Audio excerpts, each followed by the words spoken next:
আসসালামু আলাইকুম রহমতুল্লাহি ওয়া বারাকাতুহু।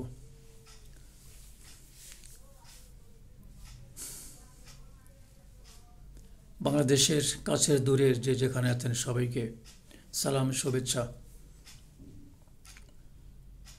আজকে মহান বিজয় দিবস 16 ডিসেম্বর 2024।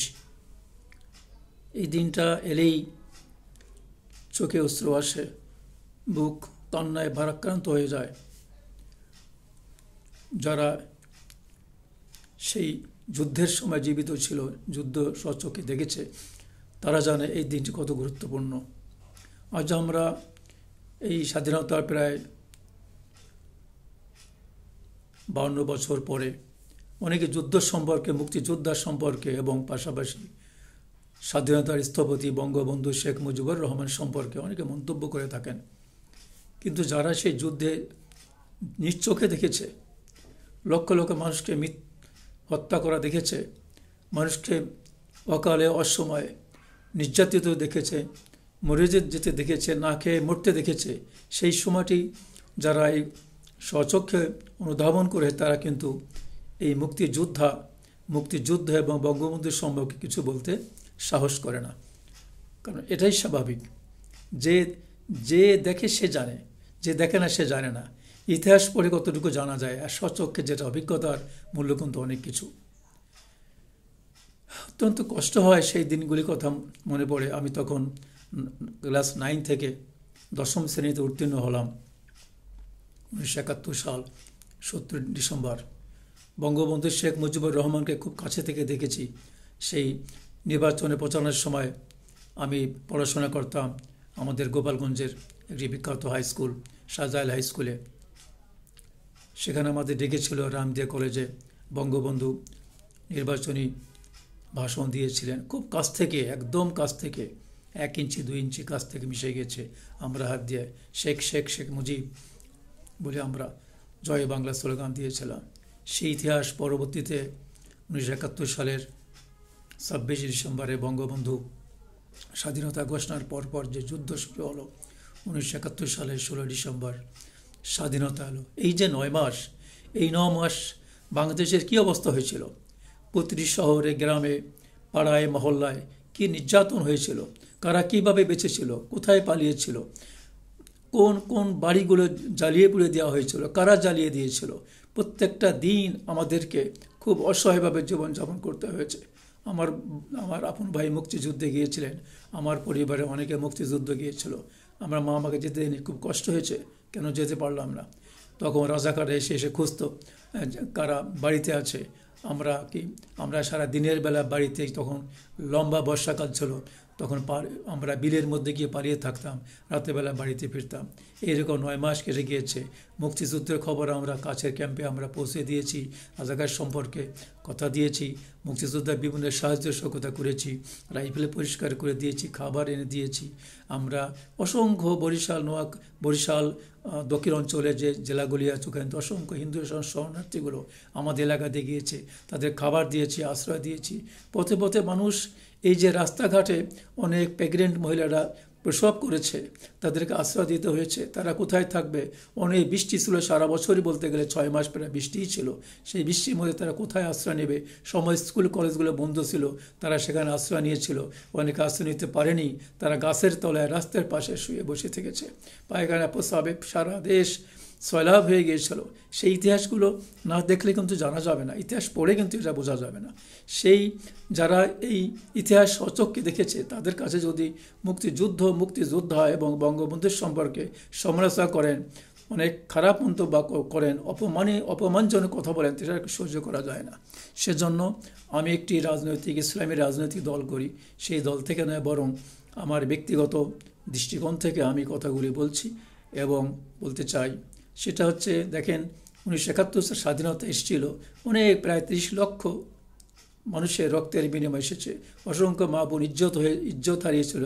বললাম, মানুষ কত কষ্ট করেছে, না খেয়ে থেকেছে সবাই। সেই সময়গুলো সবাই কি, এই যে একটা গান ছিল, একটি ফুলকে বাঁচাবো বলে যুদ্ধ করি, এটা কিন্তু একটি ফুলকে মানুষ বঙ্গবন্ধুকেই আসলে ইশারা করেছিল, এরকম, এটা কিন্তু অসত্য নয়। সুতরাং আপনি বঙ্গবন্ধুকে তুড়ি দিয়ে উড়িয়ে ফেলবেন তা কিন্তু হয় না, এটা হয় না। যার যে অবদান সে অবদানটুকু মনে করতেই হবে। আপনি বঙ্গবন্ধু কিছুই না, বঙ্গবন্ধু অপমান করবেন, লজ্জিত করে ইতিহাস থেকে মুছে ফেলবেন, বঙ্গবন্ধু কেউ না, এ সমস্ত কিন্তু হয় না। এটা জোর করে ইতিহাস পরিবর্তন করা যাবে না। বঙ্গবন্ধুর জন্ম না নিলে আল্লাহ ভালো জানেন যে বাংলাদেশ মুক্তিযুদ্ধ হতো কিনা এবং বাংলাদেশ স্বাধীন হতো কিনা, সন্দেহ ছিল, আল্লাহ ভালো জানেন।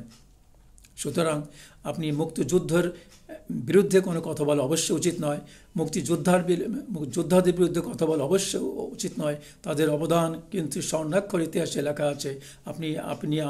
আমরা যা লিখে মুছে ফেলতে চাই সেটা কিন্তু কখনই মোছা যাবে না। আপনি মুছে ফেলবেন, আবার পরবর্তী প্রজন্ম ইতিহাস জেনে সেটা আবার লিখেই ফেলবে। সুতরাং মুছে ফেলা যায় না, মুছে ফেলা যাবে না।